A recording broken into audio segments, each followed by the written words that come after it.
ইমরান খানের মুক্তির দাবিতে পাকিস্তান জুড়ে পিটিআই এর প্রতিবাদ কর্মসূচি। প্রশাসনের নিষেধাজ্ঞা অগ্রাহ্য করে রাস্তায় হাজারো সমর্থক। ইসলামাবাদে উত্তেজনা। গাজায় অনাহার ও অপুষ্টিতে বাড়ছে শিশু মৃত্যু। ত্রাণ নিতে গিয়ে ৩৬ জনের প্রাণহানি, একদিনে নিহত আরও ৭৪। হামলা বন্ধে ট্রাম্পকে সাবেক ইসরায়েলি গোয়েন্দাদের চিঠি। রাশিয়া থেকে তেল কেনার ঘোষণায় ভারতের ওপর উচ্চ শুল্ক আরোপের হুঁশিয়ারি ট্রাম্পের। নয়াদিল্লিকে মুনাফাভোগী আখ্যা। মার্কিন হুমকি অযৌক্তিক বলছেন মোদি প্রশাসন। গাজায় দিনের পর দিন বাড়ছে মৃত্যুর মিছিল। ইসরায়েলি হামলায় একদিনেই নিহত হয়েছেন অন্তত ৭৪ জন, যার মধ্যে ৩৬ জনই খাদ্য সহায়তা নিতে গিয়ে প্রাণ হারিয়েছেন। এমনকি অনাহার ও অপুষ্টিতে শিশু মৃত্যু ঠেকাতে বৈশ্বিক চাপের মুখেও পূর্ণাঙ্গভাবে খুলে দেয়া হচ্ছে না মানবিক করিডোর। হামলা বন্ধে এবার খোদ সাবেক ইসরায়েলি গোয়েন্দারাও চিঠি লিখেছেন মার্কিন প্রেসিডেন্ট ডোনাল্ড ট্রাম্পকে। খান ইউনিস, দেইর আল বালাহ, গাজা সিটি থেকে শুরু করে মধ্য ও উত্তর গাজা সব এলাকায় চলছে ইসরায়েলি বাহিনীর নির্মমতা। এমনকি আকাশ থেকে ফেলা ত্রাণ সহায়তার আঘাতেও প্রতিদিন প্রাণ হারাচ্ছেন বহু মানুষ। এছাড়া জাতিসংঘ এক প্রতিবেদনে জানিয়েছে, উপত্যকাটিতে প্রতিদিন গড়ে ২৮ শিশু মারা যাচ্ছে অপুষ্টিতে। দাতব্য সংস্থাগুলো বলছে, বর্তমানে উপত্যকাটিতে গড়ে প্রতিদিন ৮৪টি ট্রাক ঢুকলেও গাজার ন্যূনতম চাহিদা পূরণে প্রয়োজন কমপক্ষে ৬০০টি ত্রাণের ট্রাক। হামাস জানায়, যদি ইসরায়েল মানবিক করিডোর পূর্ণাঙ্গভাবে খুলে দেয়, তাহলে রেড ক্রসকে ইসরায়েলি জিম্মিদের কাছে ত্রাণ পৌঁছাতে দেওয়া হবে।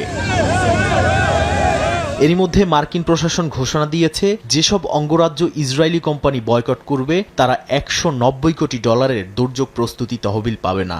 সমালোচকরা এটিকে রাজনৈতিক মতাদর্শ চাপিয়ে দেওয়ার ফেডারেল কৌশল বলে অভিহিত করেন। এদিকে গাজায় ইসরায়েলি আগ্রাসন বন্ধের দাবিতে মার্কিন প্রেসিডেন্ট ডোনাল্ড ট্রাম্পকে খোলা চিঠি দিয়েছেন ইসরায়েলেরই ৬০০ জন সাবেক সামরিক ও গোয়েন্দা কর্মকর্তা। চিঠিতে তারা বলেন, হামাস এখন আর কোনো কৌশলগত হুমকি নয়। চিঠিতে স্বাক্ষর করেন সাবেক মোসাদ প্রধান, সাবেক প্রধানমন্ত্রী এহুদ বারাক, সাবেক প্রতিরক্ষা মন্ত্রী মোশে ইয়াল। যথাযথ প্রস্তুতি থাকলেই কেবল ইউক্রেনের সঙ্গে আলোচনায় বসতে প্রস্তুত আছেন রুশ প্রেসিডেন্ট ভ্লাদিমির পুতিন। যে কোনো ধরনের শীর্ষ সম্মেলনের আগে শান্তি চুক্তির কাঠামোর বাস্তব অগ্রগতি প্রয়োজন বলে জানিয়েছে ক্রেমলিন।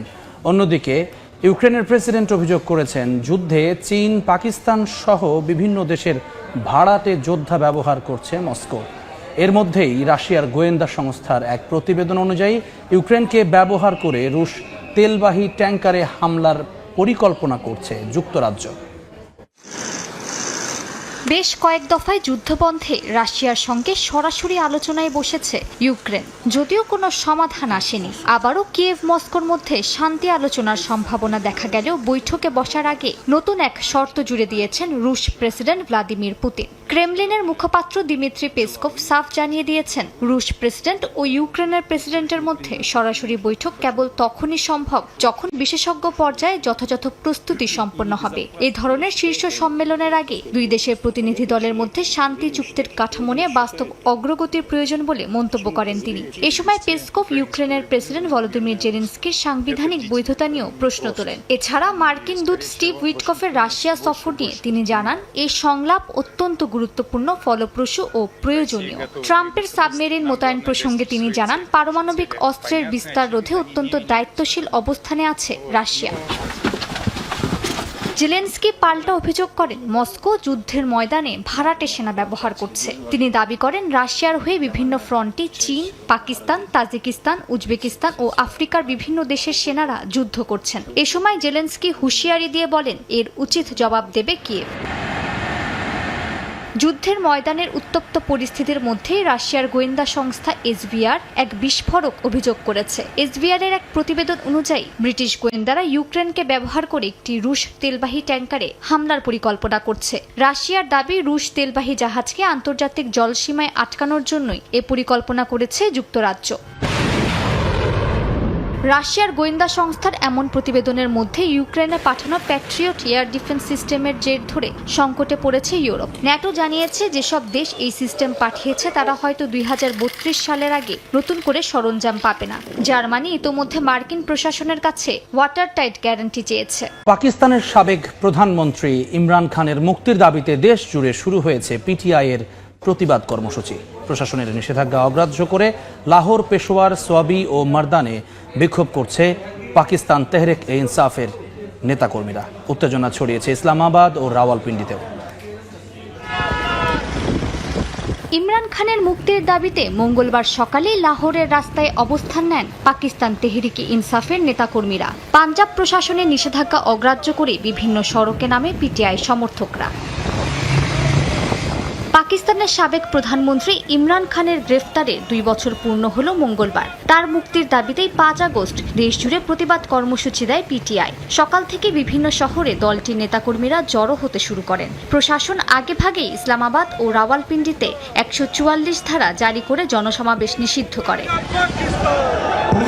খাইবার পাখতুনখোয়ার মুখ্যমন্ত্রী আলী আমিন গান্ডাপুরের নেতৃত্বে পেশোয়ারে শুরু হয় প্রধান সমাবেশ। প্রদেশটির অন্যান্য জেলা যেমন সোয়াবি, নওশেরা, মারদান থেকেও ছোট ছোট মিছিল এসে যোগ দেয় কেন্দ্রীয় কর্মসূচিতে। পিটিআই বলছে শান্তিপূর্ণভাবেই তারা এই কর্মসূচি পালন করছে, তবে একাধিক স্থানে পুলিশের বাধা ও টিয়ার গ্যাসের নিক্ষেপের খবর পাওয়া গেছে। পাঞ্জাব ও সিন্ধে অন্তত 400 নেতাকর্মীকে আগেভাগেই গ্রেফতার করেছে পুলিশ। ইসলামাবাদে আদালত চত্বর ঘিরেও মোতায়েন রয়েছে অতিরিক্ত ফোর্স। এই আন্দোলনের নাম দেওয়া হয়েছে তেহরিক তাহফুজি আইন-ই পাকিস্তান। পিটিআইয়ের দাবি, ইমরান খানের বন্দিত্ব রাজনৈতিক প্রতিহিংসা এবং বিচার বিভাগের অপমান। দলটির কেন্দ্রীয় সমন্বয়ক সালমান আকরাম রাজা হাইকোর্টে আগাম জামিন নিয়ে আন্দোলন মাঠে নেতৃত্ব দিচ্ছেন। মিয়ানমারের জরুরি অবস্থা তুলে নেওয়ার পর বিদ্রোহী নিয়ন্ত্রিত এলাকায় আবারও বোমাবর্ষণ করেছে জান্তা বাহিনী। মান্দালয়ে 2টি গ্রামে বিমান থেকে ফেলা বোমার আঘাতে অন্তত 24 জন নাগরিক নিহত হয়েছেন। আহত হয়েছেন আরও 30 জন। একই অবস্থা বিরাজ করছে কিয়াও কফিউ অঞ্চলে। নিরাপত্তাহীনতার শঙ্কায় দিন কাটছে সাধারণ মানুষের। এর মধ্যেই দেশটির জাতীয়তাবাদী গোষ্ঠীগুলোর সঙ্গে বৈঠক করেছেন জান্তা সমর্থিত দল ইউএসডিপির চেয়ারম্যান। বিশ্লেষকরা বলছেন, জান্তা বিরোধী দলগুলো নিষিদ্ধ থাকায় নির্বাচন হবে একদলীয়। গত মাসে হঠাৎ করে জরুরি অবস্থার প্রত্যাহার করে নির্বাচনের ঘোষণা দেয় মিয়ানমারের জান্তা সরকার। তবে সামরিক ও বিদ্রোহী বাহিনীর মধ্যে সংঘর্ষ চলমান এলাকায় জারি রাখা হয় জরুরি অবস্থা। এর মধ্যেই বিদ্রোহী নিয়ন্ত্রিত এলাকায় আবারও বোমাবর্ষণ করেছে জান্তা বাহিনী। মান্দালয় 2টি গ্রামে বিমান থেকে ফেলা বোমার আঘাতে হতাহত হয়েছেন বেশ কয়েকজন। একইভাবে কিয়কফিউ অঞ্চলও সামরিক বাহিনীর বোমাবর্ষণ এবং নৌবাহিনীর গোলাবর্ষণে ধ্বংসস্তূপে পরিণত হয়েছে। কিয়কফিউ হলো জান্তার জন্য অর্থনৈতিক গুরুত্ববাহী এলাকা। সেখানে চীনা প্রকল্পের মাধ্যমে কোটি কোটি ডলার আয় হয়। তাই সামরিক বাহিনী এই অঞ্চল নিজেদের নিয়ন্ত্রণে রাখতে প্রচণ্ড হামলা চালাচ্ছে। স্থানীয়রা জানান, যুদ্ধবিরতির মধ্যে বিমান থেকে বোমাবর্ষণ ও ড্রোন হামলা চালানো হচ্ছে। এতে সাধারণ মানুষের জীবন কাটছে শঙ্কায়। এর মধ্যেই দেশটির জাতীয়তাবাদী গোষ্ঠীগুলোর সঙ্গে বৈঠক করেছেন জান্তা সমর্থিত দল ইউএসডিপির চেয়ারম্যান খিন ই। তিনি নির্বাচন সফল করার জন্য সবার সহযোগিতা চেয়েছেন। বিশ্লেষকরা বলছেন, জান্তা বিরোধী দলগুলো নিষিদ্ধ থাকায় নির্বাচন হবে একদলীয়। আন্তর্জাতিক পর্যবেক্ষকরা বলছেন, এই নির্বাচন শুধুমাত্র সামরিক শাসনের বৈধতার ছদ্মবেশ মাত্র। নীতি নির্ধারক দেশগুলোর মধ্যে চীন ইতোমধ্যেই জান্তা সমর্থক দলগুলোর পক্ষে অবস্থান নিয়েছে।